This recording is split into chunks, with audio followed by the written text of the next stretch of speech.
Welcome inside the Fantasy Stock Exchange. Danny and Bush coming at you in the month of August. And you know what that means. It's Rankings Friday. So we're coming at you today with our top 12 quarterbacks, as well as kind of some strategy on how to approach the quarterback position this year specifically, and in general in fantasy football, but especially this year. So Danny, how are you doing today? Doing well, doing well. As you mentioned, as Corey mentioned, we're going to be indulging into these top 12 quarterbacks. Can't wait. Our lists are pretty similar, but once you see how they compare to the consensus, you guys will be shitting bricks. So Yeah. we're So we'll ready. hit the intro and then we'll see you guys on the other side.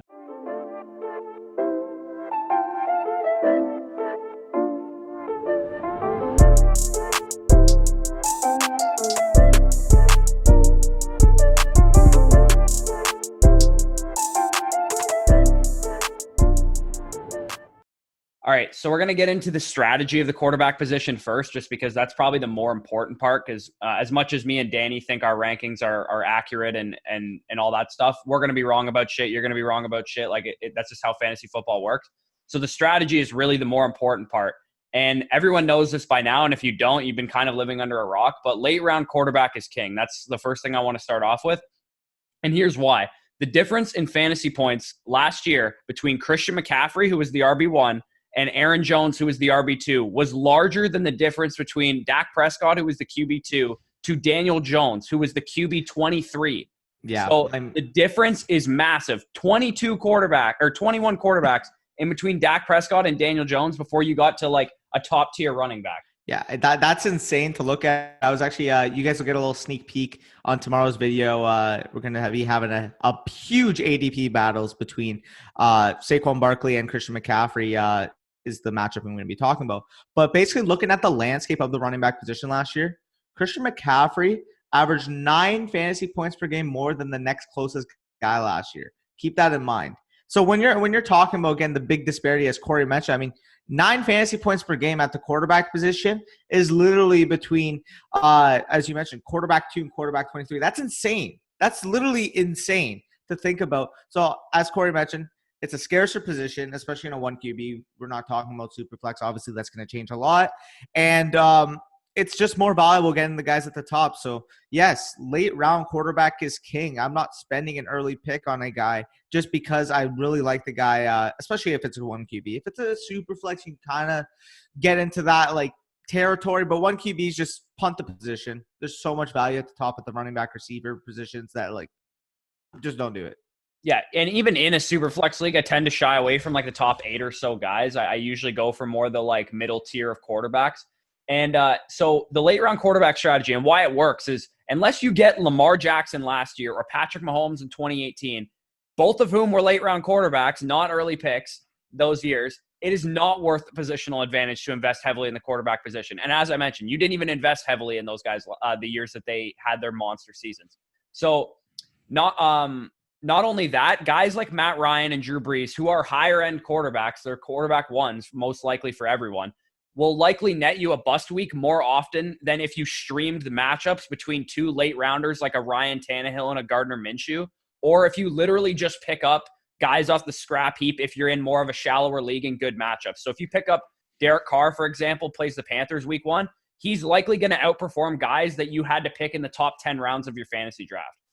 The way you think about it too, like realistically, if you're making a DFS lineup, like obviously that's not season long, that's not best ball. We're just playing hypothetical. If you're picking a DFS lineup, quarterback's position that you're going to stream the most, you're going to stream good matchups the most at that position because let's be honest here, there are a lot of quarterbacks week in, week out that could have a weekly quarterback 1 ceiling. It's pretty easy to predict too. Like you're more likely or not, you can hit like a 60 to 70% like clip of just guessing like average quarterbacks against good matchups. Like I said, that's more than like the bust rates of like elite, like borderline elite quarterbacks last year. Dak Prescott finishes as a QB1 in like 62.5% of games. So if you can basically get the QB2 who was Dak Prescott last year if you stream matchups and you're good at it, which is not really that hard to do. 100%. And talking about Dak, talking about Lamar, the top 2 quarterbacks last year were both outside of the top 10 quarterbacks taken last year. Yeah. So, I mean, the value at the position, again, like there's going to be guys we're going to mention. We're going to be mentioning Gardner Minshew later on, Matt Stafford, those type of guys. I mean, realistically, you're getting them outside the top 10 quarterbacks. But between what, quarterback 7 or 8 and like quarterback 15, there's not too much of a difference, even in my opinion. Like it's pretty crazy to think about. Obviously, we're gonna get into it, but before we do that, I mean, anything else you want to add, or? Yeah, so I want to go over last year's quarterbacks just to show people what they're kind of, because it's easy for me to say, oh, well, like the quarterbacks that are going early aren't going to work out because we don't know that yet. But hindsight's always 2020. So I'm going to put this up on the screen right now.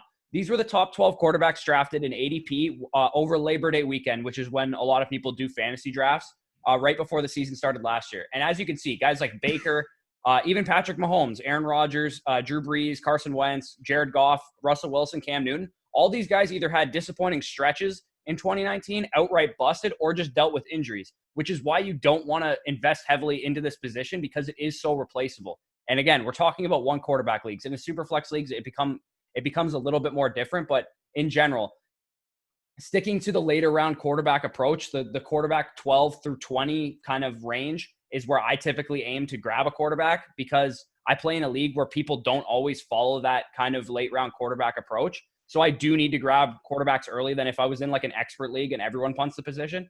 But even still, I know it's tempting to pick these guys. I know guys like Patrick Mahomes and Lamar Jackson just seemed like absolute locks for like elite production. But we thought that last year, and Patrick Mahomes was far from that. Even though he had a good season, he got injured, and he also faced a lot of negative touchdown regression. So JJ Zachariason is the guy who founded this kind of approach to fantasy football, the late round quarterback on Twitter, I believe is what his handle is. Yeah. And basically what he said is, of all the fantasy positions, we've historically as an industry been the worst at predicting the top end quarterbacks preseason to during the season. We're good at it in terms of streaming week over week, but we're not good at it in terms of this guy's going to have a good season, that guy's not going to have a good season. Like of the running backs, wide receivers, and tight ends, in general, we're just better at predicting that, which is why there's no point of taking quarterbacks early, essentially. I mean, you showed the graphic from last year, like 8 out of the 12 quarterbacks we had ranked there were pretty much like, I don't want to say bust, but like had issues, injuries, bust in general. Like we just showed that graphic alone. 8 out of 12. I just counted 8 out of 12. Like it's just crazy. Like that type of disparity doesn't happen at any other position, as you mentioned. So taking a quarterback early, especially for example, you need your quarterback. If you take him in the top 2 or 3 quarterbacks he needs to be selected, an every week starter for you. And realistically, only 4 of these guys probably were. Exactly. Maybe 5 if you include Mahomes, but he got hurt. So yeah, either way. So let's get into our rankings. Basically, I just discredited everything we're about to talk about by saying that we're not good at predicting them, but we're going to start and do our best and try and figure out who's the best quarterbacks to take in fantasy this year. And again, it's a very deep position, and it's very it's not scarce at all if you play in a one quarterback league. So again, I would advise punting the position if you can in the league type that you're in. So for sure, for our consensus between me and you, we actually have a different quarterback one. So tied for first are Patrick Mahomes and Lamar Jackson. And obviously they're both like stud options. Mahomes, to me, the reason I have Lamar as one is Mahomes has a lower weekly floor due to the fact that he's predominantly a throwing quarterback. Like he's going to get most of his fantasy points through the air. And the Chiefs are a great team. And if they're wiping the floor with a team, like they're just kicking the shit out of them, it might lead to reduced volume in like the second half of games. And I know I'm like really nitpicking by saying something like that, but having Lamar have like 170 plus carries, and I don't think that's going to slow down. It maybe some people think it's going to. I don't think it's going to. They have a top 5 rushing schedule in terms of how easy it is against the run. And that just really provides Lamar Jackson a steady baseline week over week. And if Mahomes, for whatever reason, only throws like 1 or 0 touchdowns in a game, maybe Clyde Edwards-Helaire runs in 2 of them or whatever, because they're still going to score a lot of points, the Kansas City Chiefs.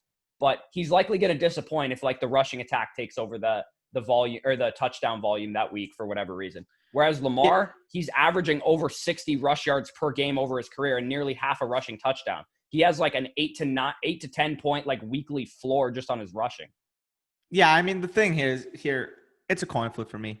You want to go Lamar, you want to go Patrick Mahomes. I am perfectly fine with having either ranked at 1. The reason why I do have Mahomes is simply put, I mean, if this guy's playing a full 16 games, you could basically lock him in for nearly 5,000 passing yards and 40 passing touchdowns. Probably, yeah. And that's rare to say about a quarterback. It's just insane to think about. I mean, we saw it. Obviously, I'm not going to reference like 2018 as just the baseline of what we could see again, because I mean, that was a top 5 passing season of all time, pretty much. His first season as a starter, 50 touchdowns. But I mean, that's the type of upside you get with Mahomes in the passing game. Yes, Lamar Jackson from the rushing standpoint, 176 rushing attempts is basically unmatched by any other quarterback in the league. I mean, you're just not going to see that. The ultimate reason why I kind of have Mahomes slightly above, again, this is literally like a fingernail type difference. Like that's literally how close you're dealing with here. It's just in terms of passing regression, I can kind of see. I mean, his 9% touchdown rate is a little bit high. Again, he's the type of player where I do think he's going to be higher than the average. This is Lamar that you're referring to, by the way. Yeah, Lamar. Sorry, he's going to be higher than the average. It's going to be higher than around 4.5%, 5% we usually see from people. But I mean, 9% has to go down. I mean, he threw the ball one of the least amount of times in the entire league, yet still had 36 passing touchdowns, 3,200 yards only, but 36 passing touchdowns. You normally don't see that type of ratio of basically 100 times. You know what I mean? 30. You usually see it's at okay. So ultimately, I can see that happening a little bit. I can see him being more in the 25, 26 passing touchdown range, which is probably a better estimate. Not to mention, I mean, the Ravens, as you mentioned, are going to be a very good team. They're going to be shit-pumping kids, you know. But so realistically, I mean, do they really want to have Lamar rushing again 176 times when they're shit-kicking kids? Like, they want him to be preserved for the playoffs, I can kind of see. So, I mean, again, he's going to run the ball a ton. I'm just not 100% sure if I can see 176 attempts again. Maybe he still gets in that 150 area. But, I mean, this is literally a coin flip. You want to go with either, I'm fine. I just ultimately feel a little bit safer with having Mahomes because I know he has the baseline for the offense. Lamar has the rushing baseline. I understand that. But with Mahomes, I know what I'm getting, especially in the passing game, which is ultimately the little edge I would give for the Chiefs quarterback there. Yeah, my kind of rebuttal to the passing touchdown regression is the fact that he's going to receive rushing touchdown regression positively because based on the amount of carries he had and the amount of yardage he had, he didn't have that many rushing touchdowns, and he should based on especially the red zone usage that he had as a runner. So that's just my only argument against that. Again, these guys are both studs. If you're in a super flex league, they're first round picks. Like that's how it works. If you're in a one quarterback league, if they're there in like the third round, they're really tempting to me, who I don't really like picking quarterbacks early, as we mentioned. But Lamar Jackson, especially if he's there in the third round, he's basically an RB1 and a quarterback one combined. So for me, Mahomes, not so much. I'm okay passing Mahomes in the third round, but Lamar to me is the one I'd have a problem passing. That's definitely fair. Again, this is more so in the season long, setting your lineup every week type leagues where we're kind of saying the late round quarterback, especially when you're in a best ball, it's a little bit different because you do chase weekly upside. You do chase weekly ceiling. So if a guy like Mahomes, if a guy like Lamar is there in the third round, especially in a best ball, and you're able to take them as your third selected player, that's a little different. But yeah, typically season long, we're punting the position in a one quarterback league. Superflex, you can get into it. It's a little bit different. We actually our consensus 3 is Dak Prescott. Your 3 is Deshaun Watson. My 3 is Dak. But because you have Dak at 4, it ultimately took the percentage for the consensus a little over. But talk about Dak and why he is your 4 in our consensus 3, and I'll get into him after. Yeah, so Dak Prescott, I don't know if people have realized this, but he's never finished lower than the quarterback 11 over his 4-year career. Like, he's been the model of consistency for pretty much, like, I'm pretty sure there's only, like, one other quarterback who's done that. It might be, like, Jared Goff, to be honest. Yeah. But he's surrounded by the greatest supporting cast he's ever had. And we saw last year with how good his supporting cast was last year, he blew up. Like, he had a monster season. So he's under pressure, too, to play well. He's chasing a big contract, and I think just based on what I've heard about Dak's personality and stuff, he's going to be up to the challenge. And I know that's kind of a stupid narrative for fantasy, but it probably matters for real football, which will obviously translate to fantasy. So yeah, Dak Prescott, you're going to hear me say this a couple times during this video. You basically want the quarterbacks with the best weapons because that's how you're going to propel yourself into high-end fantasy production. And if we can't choose between Amari Cooper, between Michael Gallup, between CeeDee Lamb, between Blake Jarwin, between Zeke Elliott and Tony Pollard in the passing game, chances are that Dak Prescott's going to have a monster season. For sure. I mean, you guys know how high I am on Dak Prescott in general. I mean, I beat the drum for this guy basically any opportunity I get. But, I mean, this is just a no-brainer to me. This is my QB3, and realistically, like, I would not be surprised, again, may sound a little biased. I would not be surprised if we ended up seeing him enter that like elite territory. Again, he was quarterback 2 last year. People kind of forget that because a negative stigma around Dak. Oh, blah, blah, blah, blah. Like, give me a break. But anyways, I'm going to get into it. As Corey mentioned, best weapons of his career.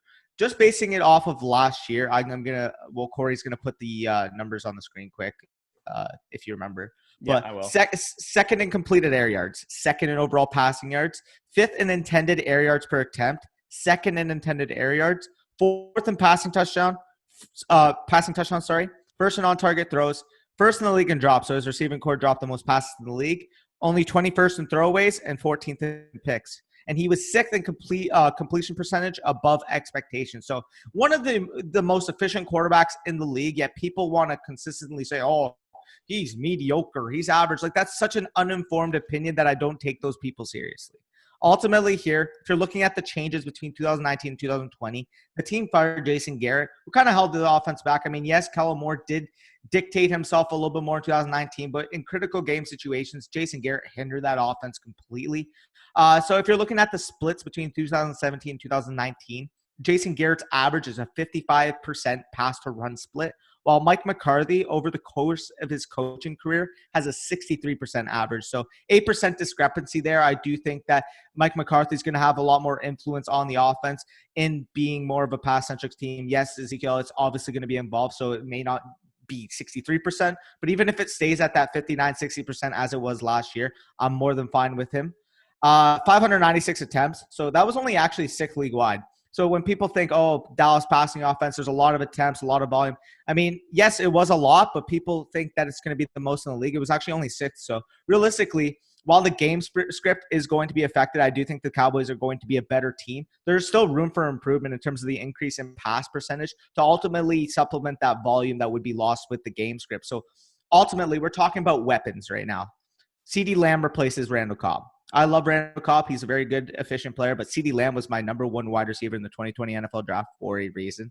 That kid is special out of Oklahoma. He is a perfect complement to what the Cowboys have in their receiving core currently in Amari Cooper and Michael Gallup, not to mention Blake Jarwin's going to be entering a more prime role with the addition by subtraction and losing Witten, because let's be honest, one of the most inefficient tight ends in the league last year. Greatest photo of all time, though, is the picture of him in his Raiders uniform.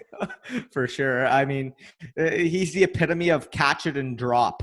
But like literally, like I don't think he got a single yard after the catch last year. But ultimately, sounds like Mike Gesicki. That's the passing volume for Dak. We all know that, the weapons, the passing efficiency, the passing volume. And then he also provides you that little bit of rushing upside. I mean, 52 attempts was the lowest amount he had in his entire 4-year career last year. And 3 rushing touchdowns. It should face positive regression because the 3 years prior, he hit 6, 6, and 6. So we should expect it to be a little higher than 3. So, I mean, ultimately here, Dak Prescott is a locked and loaded top 4 quarterback, and people who are trying to tell you otherwise, like, don't let him. He's going to be fantastic. So I fire up the stonks in 2020. Yeah, I'm not going to add any more on Dak because I knew you would write a lot. That's why I wrote a little. So, For sure. Deshaun Watson is currently my quarterback 3. There's actually pretty decent discrepancy considering I have him at 3. The ECR on him is 6 and the ADP on him is 6. And you have him at 5, I believe. So, yeah, I mean, 3 to 5 is so similar for me. Like, yeah. I'm fine with any of them. Yeah, and it's worth noting, actually, I guess you'll see the tiers on the screen, so I don't need to describe this, but Prescott to Wilson, who are our quarterbacks 3 through 7, I believe, are all in the same tier, and they're kind of interchangeable, in my opinion. So on to Deshaun Watson. The rushing attack and the defense are bad in Houston. Like, they're just straight up bad. Like, DJ Reader's gone in the Houston Texans front. That's going to be literally, like, stop J.J. Watt and you'll stop the Texans defense. Like, Justin Reed's, like, their only other good player on that defense. Whitney Merciless is not the same player he used to be. Yeah, like, the defense is going to be shitty. I could see and I owned Russell Wilson in 2017, so I remember what this was like. It was all on Russell Wilson's shoulders that year. They had no run game. Their defense was, like, decimated by injuries. Like, Richard Sherman tore his Achilles. Like, Earl Thomas, like, broke his leg or something. Like, the whole defense was decimated, and Russ was the QB1 that year. Why? You give an elite talent at quarterback, which Deshaun Watson is, high volume, big play receivers. Yes, I know Hopkins is gone, but Will Fuller and Brandon Cooks are just, like, field-stretching guys that help the quarterback out. So he has no rushing attack. defense that will keep him throwing, good things are going to happen. As I mentioned, Russ in 2017 was the QB1 because he basically just did everything himself. And Watson is basically the AFC version of Russell Wilson. So he also presents a high floor too, because he carried the ball 82 times last year, which was top 5 among quarterbacks. And he had 7 rushing touchdowns. And that was second among quarterbacks. And I know we all assume Watson rushes the ball a lot, but he's like borderline, like an elite runner of the football for the quarterback position, which definitely boosts your stats along with being an elite passer himself. For sure. I mean, you mentioned it. The Watson slander in the industry right now really needs to stop. I mean, quarterback 6 is pretty much, in my opinion, it's just because ridiculous. Hopkins is gone. That's the only reason he's quarterback 6. I mean, yes, okay, it doesn't look on paper, it doesn't look like a big jump because I have my quarterback 5, but realistically, like you mentioned Russell Wilson being in the tier through consensus, I see a little bit of a gap even between Watson and Wilson personally in redraft this year. We'll get into that later on, but with Watson, I mean, stop sleeping on him. Yes, losing Hopkins going to hurt. I mean, in my opinion, he is we're going to talk about with Kyler, but he is a top 2 receiver in the league for me. He's the second best receiver in terms of talent behind Julio Jones. But realistically here, they did sign weapons. Randall Cobb, $9 million average per year contract. And then they traded for Brandon Cooks, who, when healthy, is one of the best 15 receivers in the NFL, in my opinion. And they still have guys like Will Fuller and Kenny Stills who can stretch the field when they are on and healthy. So ultimately here, that passing volume is going to be there. I mean, you guys have heard all offseason how off of the rushing game I am in Houston with David Johnson, Duke Johnson. The Johnson bros aren't going to be an efficient rushing attack.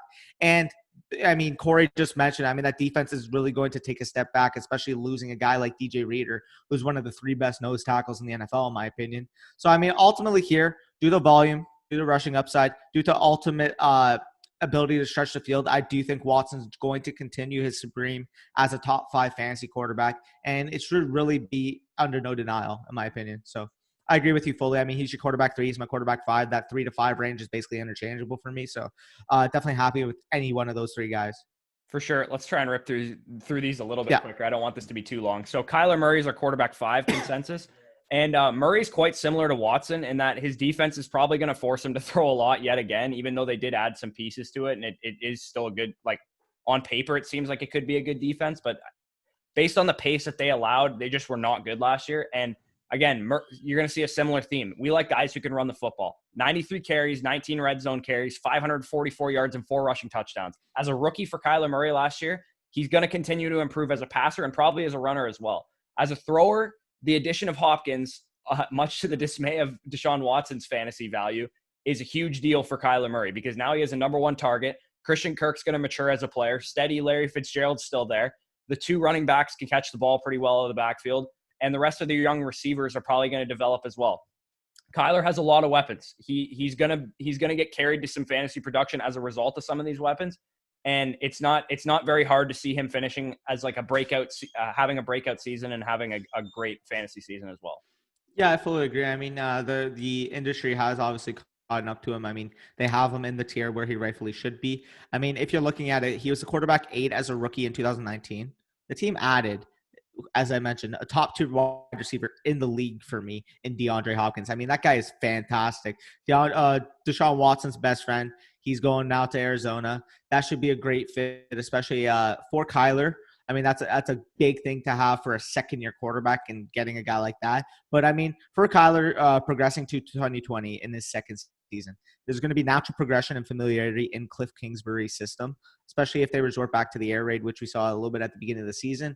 Now you got DeAndre Hopkins. You got more weapons to really work with.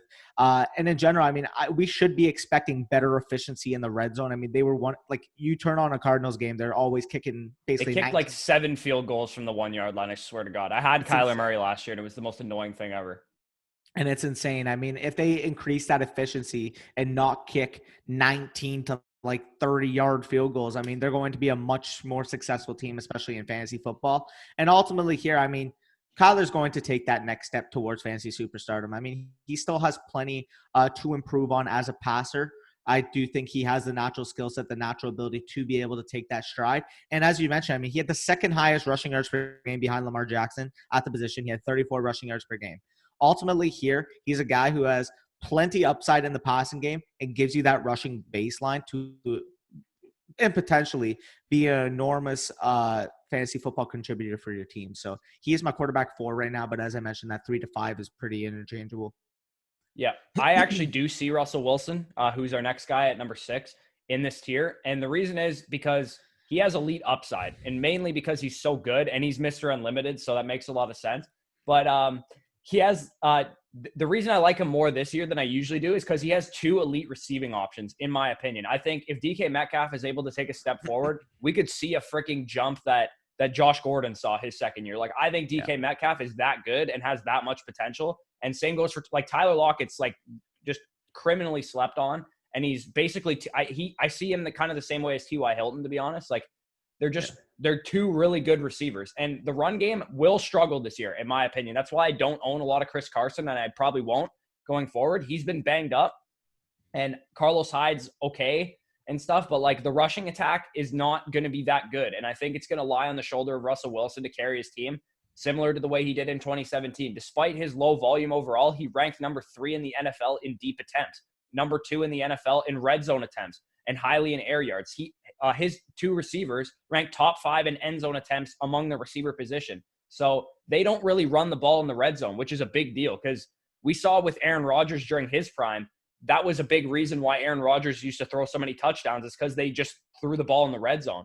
So yeah, I mean, Jordy Nelson days, you remember that? Yeah, James Jones had like fucking 14 touchdowns one year. 16 touchdowns the year. Dez had 15 or 14, I believe.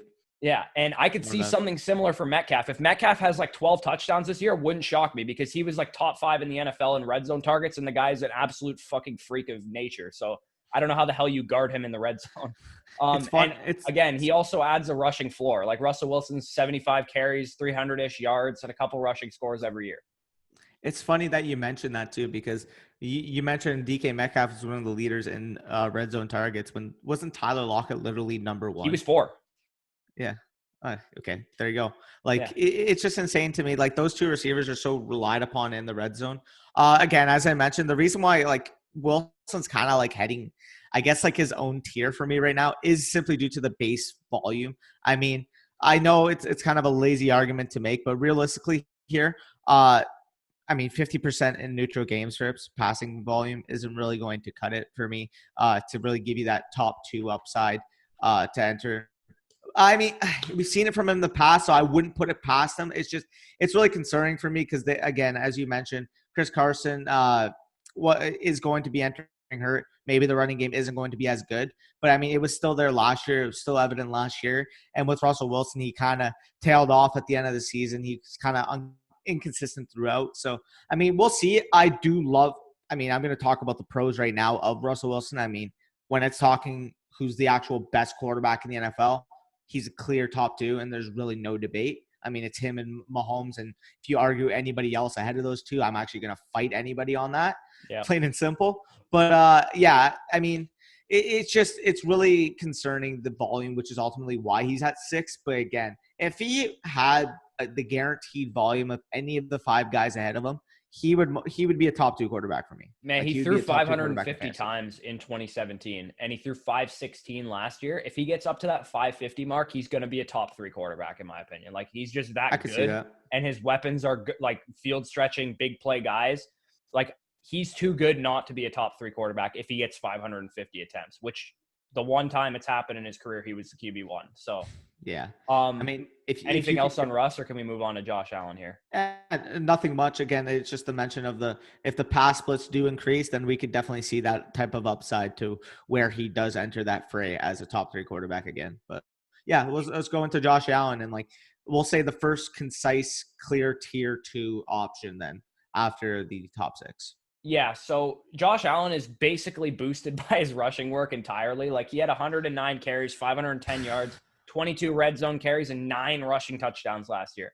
His passing efficiency and productivity should increase theoretically with Stephon Diggs. But, I mean, we saw this with Mitch Trubisky. Kind of a promising second year from Josh Allen, and then just an absolute tank of a season in terms of what Mitch Trubisky's career arc looked like. But the other side of the spectrum is also possible. It's possible that Josh Allen improving last year as a real-life quarterback could result in a huge jump in year 3. And it could actually vault him if Josh Allen were to have like a 30 passing touchdown season, which is like be a huge breakout for him, but it's not like a crazy fucking season that would be completely unpredictable. He'd be an elite fantasy quarterback because he would, again, he averages like 500 rushing yards a season, and he's probably going to get like 6 to 10 rushing touchdowns again. So if he has like any kind of progression as a thrower of the ball, it's going to offset any kind of rushing touchdown regression that he might experience. Yeah, for sure. I mean, my first point when we got into Josh Allen literally says rushing, rushing, rushing. As you mentioned, 109 carries, 22 attempts in the red zone, 9 rushing touchdowns. That's RB type numbers, realistically. Maybe not the 109 attempts, but the 22 red zone carries and the 9 rushing touchdowns. I mean, that's just insane. So, I mean, ultimately here, yes, he's not the most refined passer by any means. I mean, he's got plenty of work to do in that regard. I think we can both acknowledge that. But, I mean, there's so much room for improvement for him. Natural progression as a player. I had one of the top 11, 12 receivers in the game and Stephon Diggs. I mean, John Brown and Beasley, and maybe Dawson Knox takes a step forward. Maybe Singletary, something in the passing game. Like, it's very possible that Josh Allen could have like a couple years ago when Jared Goff was like an elite fantasy option at quarterback, where he was just being carried by his yards after catch guys and all that stuff. It's possible Josh Allen could see a similar thing, only with rushing volume as well. Yeah, I mean, we could see Josh Allen be like, I know this is a lazy comparison, but who's saying he can't be the new age type Cam Newton? Yeah. Who's saying he can't be that? I mean, we're going to get into Cam a little later in the video, but who's saying that's not the case for him? Because realistically, the rushing volume is there. The progression as a passer, even from year 1 to 2, was really evident. So, I mean, I would not be surprised if we ended up seeing that leap from Josh Allen. But talking about Josh Allen, we're going to go into our number 8 guy. Actually, my number 7. Allen was my 8. I believe Allen's your 7, and Ryan's what, your 9? Ryan is my 8, I believe. Yes. Ryan's okay, perfect. No, sorry, Ryan is my 9. You're correct. Yeah. Before we get into Matt Ryan, we probably should have mentioned this at the beginning of the video. If you want the rest of our rankings, we're going to be discounting our draft guide starting on Monday. So our draft guide is going to be $3 instead of $5. And then our all-in package is going to be the same price because that requires some in-season work. But if you want the rest of our rankings, again, we're only going to be going through 12 quarterbacks, 20 running backs, 20 receivers, and 12 tight ends for these rankings videos every Friday heading into your to your fantasy football drafts. So if you want the rest of our rankings, go purchase the draft guide. It's like, I mean, $3. It's like a Starbucks, like not even a Starbucks coffee. It's like a fucking Starbucks tea. You can't even buy breakfast with that. Yeah, exactly. And you're going to have, even if you just want our rankings, maybe you're new to fantasy and you're just getting, you're just seeing the channel that way. If you're new to fantasy, just print off our rankings and bring them into the draft. If you don't agree with anything that we have on there, just cross it out. Like, there's a lot more value than just rankings in there. I will say that. I mean, I'll tell you. I mean, we'll just talk about it a little bit, like the team previews, the statistical projections, the busts, the breakouts. I mean, everything on that list, prospect profiles. I mean, everything on that draft guide. Prospect profiles. If you didn't check out the rookie guide that we dropped after the NFL draft, are really in depth and they're really cool. There's some film clips in there on the big name guys, and I think you'll really enjoy that. If you don't know anything about these rookies, maybe you just saw that Damian Williams opted out and you have no idea how if Clyde Edwards-Helaire is worth the first round pick. I wrote his prospect breakdown. I can assure you he is worth one. 100%. And I swear, I wrote the CD Lamb one before he came to my team. So no bias there. Anyways, let's segue back into the rankings. You guys already know of the value that that draft guide is going to have, that we have put in the time and the effort into it. But talking about Matt Ryan, I mean, we know the points on Matt Ryan. He is the one of the true threats in the league to actually have a chance at the passing yardage and passing touchdown crown. I mean, we've seen it from him in the past. I mean, he's had one MVP year and a couple MVP level type seasons in his career. So, I mean, this for me is just a passing volume play. I mean, the Atlanta Falcons in 2019 ran the most plays in the league, had a 66.7% pass split and 62% pass split in neutral game scripts, which were first and third in the league respectively. I mean, this team added Hayden Hurst to replace Austin Hooper, standout tight end. I ultimately think, as you guys know, Hayden Hurst is going to be able to fill his shoes. Offensive line starters are coming back from injury, and, the Atlanta Falcons still have one of the worst defenses in the NFL. So ultimately here. Not worse also. Literally. Not to mention, I mean, this is a guy who's still throwing the ball to Julio Jones and Calvin Ridley on the outside. So, I mean, a bounce back is going to be in store for Matt Ryan. He's my quarterback 7 ranked. And I ultimately wouldn't be surprised if he had another top 5 season because simply put, that passing volume is going to be outrageous. Yeah, pretty much. He's basically Jameis Winston without the turnovers, in my opinion. Like Yeah. he's going to throw the ball over 600 times. I don't think it's even a question that that's going to happen. Like he is by far the favorite to lead the league in pass attempts, in my opinion, just because the Falcons defense lost Desmond Trufant, who was like their only good corner, and now they replaced him with AJ Terrell. And I mean, they lost Vic Beasley, who like whether you think he was good or not, like isn't like either way. Like their defense sucks, is my point. So. Matt Ryan is basically locked and loaded, and it's also an even year if you believe that narrative that Matt Ryan's only good in even years. Oh yeah, that little fake stat that everybody throws around. Oh, it's the even odd. So that means he's gonna be good this year. Yeah, and let's not forget. I mean, you're talking about AJ Terrell and the Falcons defense. Let's just keep in mind that in that division they hired the LSU offensive coordinator that was actually able to kind of pick on Terrell a little bit, but that division is all shootouts too. Oh, that's going to be fun. Like all shootouts. So on to the next quarterback. We're staying in the division here. Our number 9 consensus ranked quarterback is Tom Brady. And I know everyone on Twitter likes to make jokes that the Bucs are the 2019 Browns, but come on. Like, are you kidding me? Like Bruce Arians is not Freddie Kitchens, even though he did coach under him. And Tom Brady is not fucking Baker Mayfield. Like just think about this objectively, because the average fan really doesn't overthink this. I feel like it's the diehard fans that look way too hard into this. But Chris Godwin, Mike Evans, Rob Gronkowski, OJ Howard, Cameron Brate, Scotty Miller, Tyler Johnson, like Tom Brady is throwing them the ball. Like, don't overthink this. The offense is Bruce Arians' offense still. It's not Josh McDaniels. I don't know why people think that Tom Brady is going to come in and teach an entirely new system in a shortened offseason to 11 new guys on offense. Like, they will still air it out probably 525 plus times, probably not as much as they did last year because their defense is better.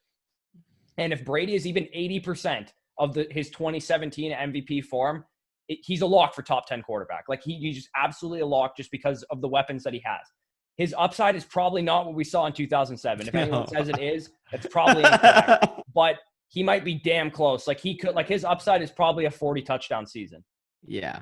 I just don't think, again, we're going to see many 50, or was it 49 touchdown seasons? Yeah, I think it was 50 or 51 or something. Something like that.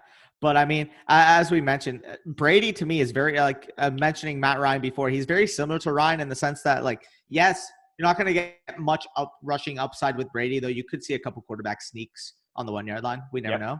But I mean, his play is just passing upside. I mean, he may not have the overall volume that the Falcons will, because I do think that the Bucs are going to be a good team. So they're going to be in better game scripts than the Falcons will, simply put, because their defense is 10 times better than the Falcons defense is. But ultimately here, don't look past it. Godwin, Evans, Gronkowski, Howard, as you mentioned. I mean, the efficiency should be there for Brady. And again, you mentioned, I wouldn't be surprised if we saw another 4,500, 35 type touchdown season from the GOAT. And he'll be a top 6, top 4 quarterback if he has 35 touchdowns and like 4,500 yards. Like, which, I mean, is not outlandish production, because Jameis Winston literally did it last year and he threw 30 For sure.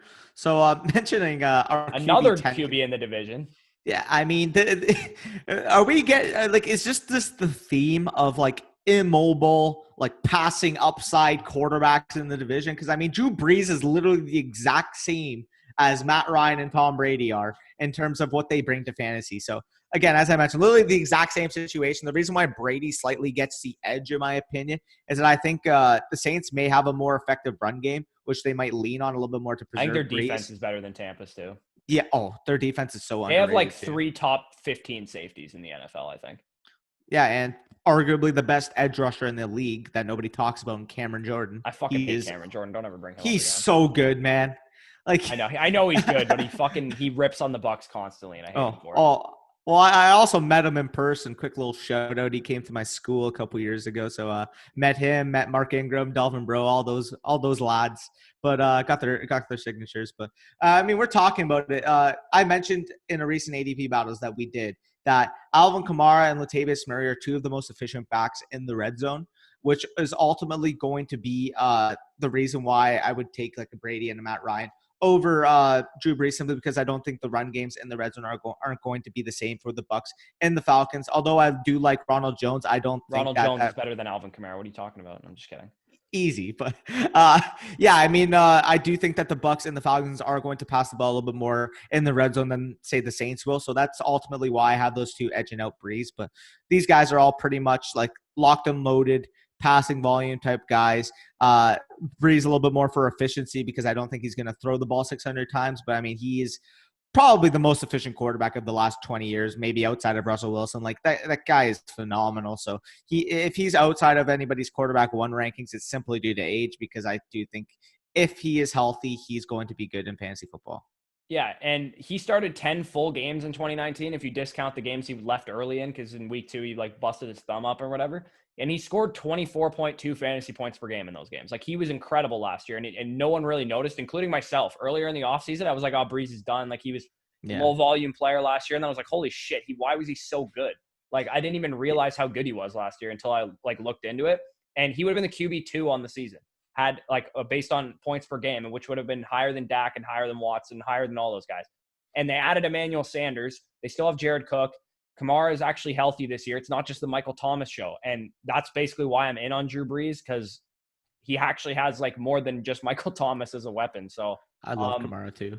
Yeah, and I love Kamara. But he was banged up last year, and he still put up that kind of numbers. So our QB 11 is another immobile old guy, and that's Matthew Stafford. So according to Dr. Edwin Porras, who we had on the channel, talking about Matt Stafford's injury, his back he's not really too concerned about his back injury. He thinks it's more of something that just requires time to heal. So that alleviates some concern for me on Matthew Stafford. He was having the best season of his career before his injury last year. Like, that was just a fact. Like, Marvin Jones was going off, Kenny Golladay was going off, TJ Hawkinson had one game. He's surrounded by plenty of weapons that can elevate his production. I think the running back passing game will see an increase with DeAndre Swift, along with the two receivers that, as I mentioned, hopefully Hawkinson can take a step up. Danny Amendola will probably still be relevant in fantasy for some reason. And then in 2019, he posted the highest average depth of target of any quarterback. So not only was he throwing the ball a lot, he was throwing it downfield. And the defense lost Darius Slay. I know Jeff Okudah is a great prospect, but chances are he's not going to be as good as Darius Slay was in his rookie year.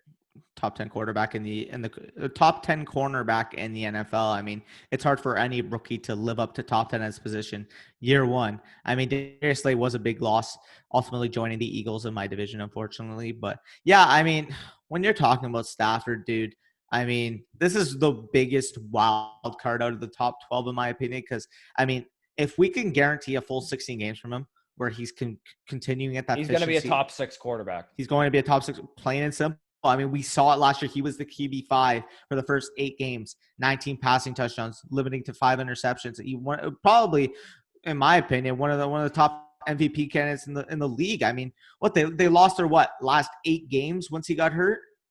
I mean, it's just insane to think about. They started basically 500 in the first 8 games. I think they were 3-4-1. And then after that, they just lost out pretty much, got a top 3 pick, got Jeff Okudah. But realistically, if we can guarantee, I know we can't, saying a lot, a full 16 slate from Matt Stafford, I mean, he's a shoe-in to be, in my opinion, a top 6 option. I mean, it's just with the concerns, I mean, he could be had at a value at this point, and even 11 could be criminally low on him, to be quite honest. He's that talented. He has that much upside. So I wouldn't be surprised if we're dead wrong in him by the end of the season.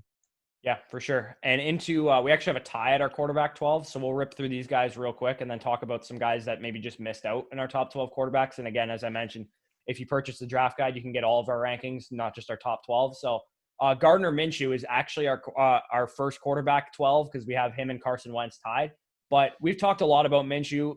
And by the way, he is ECR 23 and ADP 29. So we are way higher than the public and the experts on Gardner Minshew. And to me, it's just simple math. We've talked about Minshew so much. I've mentioned the fact that he was a top 3 deep passer last year, according to PFF.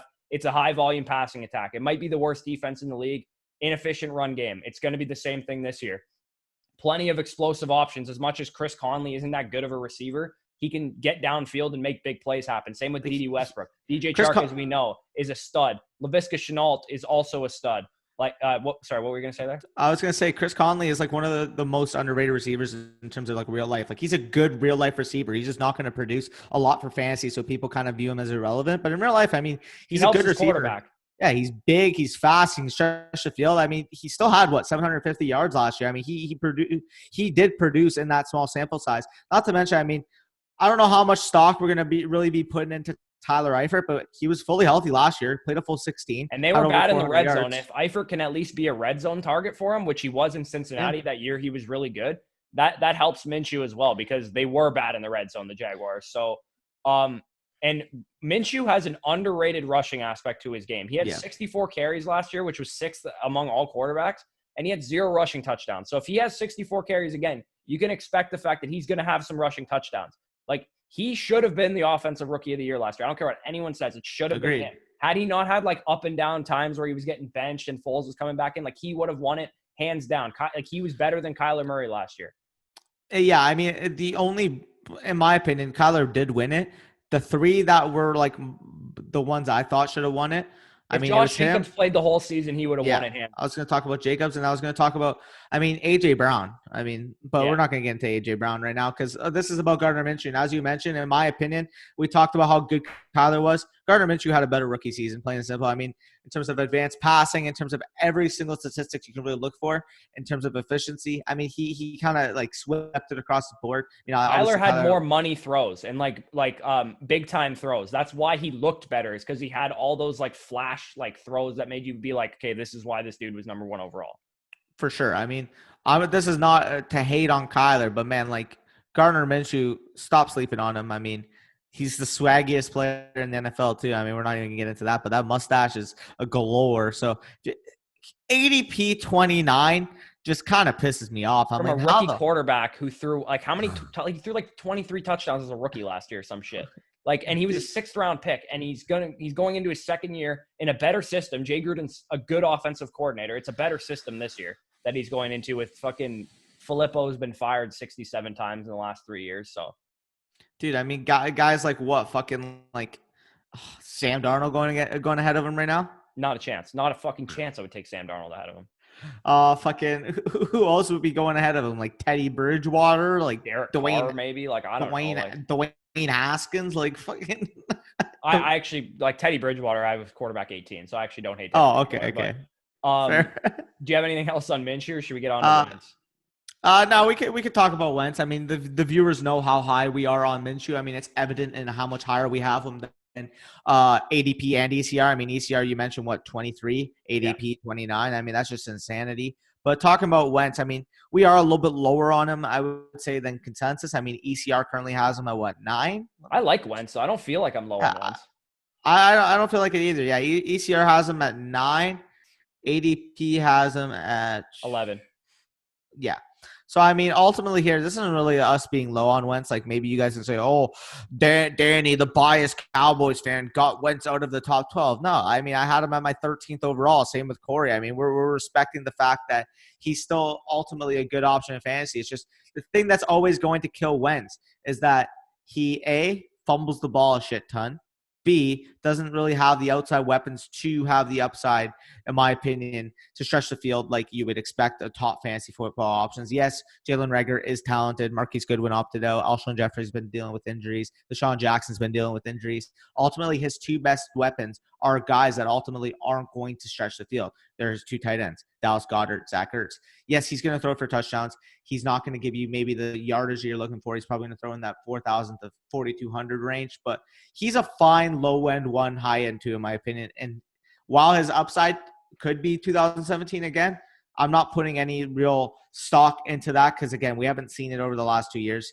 He still has those injury concerns. So I think QB 13 is ultimately a fair spot for him. I think you would agree because you have him there as well. Yeah, I look at him a little bit more optimistically in terms of the weapons. I think like we've seen what even just a competent field stretcher does for the Eagles offense. In 2017, they had Torrey Smith, who's like nothing special. He's just a field stretcher. And their offense was humming. Like it was like Jeffrey was making plays, Ertz was making plays, like everyone was making plays. Yeah. And they tried to like kind of replicate the same type of offense with Mike Wallace in 2018 as their field stretcher. He went down like early in the season. Same with Deshaun Jackson last year. So they haven't had a field stretcher in their offense for the last 2 years. And even with Marquise Goodwin opting out, I think between D-Jax and Rager, I think they're going to have that field stretcher who can get Ertz and Goddard the ball underneath. And if Jeffrey's able to come back, maybe get him involved, and we'll see what Rager can do in the short game as well. I think like Carson Wentz is a good quarterback, and he has improved weapons. Whether they're like how much they're improved is the question, but I do think they are improved from last year, and he wasn't terrible last year either. Agreed. I mean, I fully agree. I mean, people are going to point. It's just the reason why I sound a little down. Again, I still have him the same as you is because people just say, "Oh, he's a top 4 talent in the league." Yada yada he's yada. Like a top like 8 quarterback in the league, if you ask me. Yeah. So like, I agree on that aspect. I mean, he's a good quarterback. He's a good real life quarterback. He still has the upside in fantasy, but again, the concerns kind of take him to 13, especially with the injuries as well. But the main he's a solid runner too. He can move the ball with his legs a bit too. For sure. I mean, outside of the top 12, I mean, we kind of had the tie for 12. The main player we kind of disagreed on. I mean, everything else is kind of status quo. But the main player we kind of disagreed on is Cam Newton. So I have him at 12. You have him at 21. So you can start off why you're off Cam Newton. Yeah, my concern for Cam is not like necessarily his situation, because I think he's in a great system for what he can do at this point in his career, and he has decent weapons. My problem is his injury history. And like I don't want to draft someone, especially, again, we mentioned this at the quarterback position. You shouldn't be spending up when you can go to the late round methods. And Cam Newton's a huge fucking name in fantasy football. And I always stay away from big names, especially when I don't agree with their outlook. And he's played 16 of the last possible 32 games he's played, or he could have played in. Via sportsinjurypredictor.com, he has a 45% chance of missing games next year.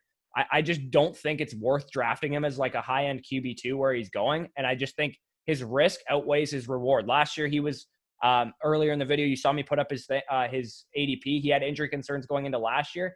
And guess what? They bit you in the ass if you bought him at a discount, quote unquote, where he was like a 9th round pick still. Yeah, I mean, I could see that. It's just, man, his production when he's on the field, which is why I have him at 12, is ultimately what gets him here. I mean, in seasons he's played all 16 games, so that would be 2011, 2012, 2013, 2015, 2017. Each of those seasons he was top 5. And in the seasons that he didn't, it's been 3 years since those seasons. Is my like at least 3 years since those seasons. It's not that I don't think he has upside. He obviously has like top 7, top 6 upside if he's healthy, which is a big if. I just think guys like Gardner Minshew, Jared Goff, Joe Burrow, Big Ben, Drew Lock, Teddy Bridgewater, like give me these guys over Cam Newton because they're just less risky. Yeah, I mean the only and they're cheaper too. The only risk I can really attribute mostly with Cam, in my opinion, would be the injury concerns. But I mean, I don't think New England would have signed him if they were like really scared about the injuries. Like, yes, he maybe hobbled week 1, like trying to like resort back to form because again, he did miss a full year. But I mean, now he signs with the greatest coach of all time, one of the best OCs in the league, a guy who, outside of 2019 where he didn't play, I know that's the biggest question mark, had one season where he didn't finish in the QB1 range. I do think, like, even at QB12, we kind of mentioned the discount last year didn't work out. But I think QB12 this year, in that system especially, is going to be a type of discount because realistically, like, it bakes in the risk of him getting hurt. Because if he's healthy, man, like, basically the exact same stuff we said with Josh Allen applies to Cam Newton, only it's in a better system, in my opinion. Yeah, and it's not that, like, I'm not saying that Cam Newton's discount isn't baked into his risk because I think it is. And if it wasn't the quarterback position, where I don't think there's like very many risky options at all. Like try and pick a bust candidate at quarterback. Like it's actually hard. Like all of them have like decent upside and they're all going late. That doesn't matter. So Cam Newton to me is just one guy that I'm going to avoid because I think of the like 25 rosterable quarterbacks in fantasy football, he's like one of only like 3 or 4 guys that has enough risk to the point where I'm out. That's definitely fair. I mean, he's definitely a flavor type option in the sense that like, if you're going to be more risk averse, he's not going to be your option. If you're looking for the upside, maybe he is. But I could definitely see that. So it's fair if you want to be cautious on him 100%. But I definitely I'm a little more willing to buy into him per se. But yeah, definitely fair. I just wanted to talk about it on the video because I know he's a widely debated topic in fantasy football this offseason. So I just wanted to get the subscribers a little view on that discussion. But yeah, I mean, this was the top 12 quarterback video. I mean, we're going to be doing this for wide receivers, running backs, and tight ends in the upcoming weeks. Anything you want to add before we kind of head out of here, Corey? No, make sure you guys like the video, comment on the video. I'm sure you're gonna disagree with something that we said here, but we'll have some spirited debates in the comment section. If you're new to the channel, make sure you subscribe. As I mentioned, check out the draft guide if you haven't already, and join the Discord. With fantasy season approaching, there's a lot of questions that you might have about if you're on the clock in a draft and you want some advice. There's plenty of people. We answer quick in there. We're on it within like a couple minutes as soon as someone asks a question. And there's informed, good fantasy players in that group, especially if you're a new fantasy player and you want to just get the opinions of other people who might be more experienced. The Discord's definitely the place to do that. So make sure you check that out. For sure. And yeah, so next week we're going to be heading into our top running back. So stay tuned because, I mean, that's going to get very spicy. But yeah, excited to bring that to you guys. As Corey mentioned, like, comment, subscribe down below, and we're going to head out. So peace out. Peace.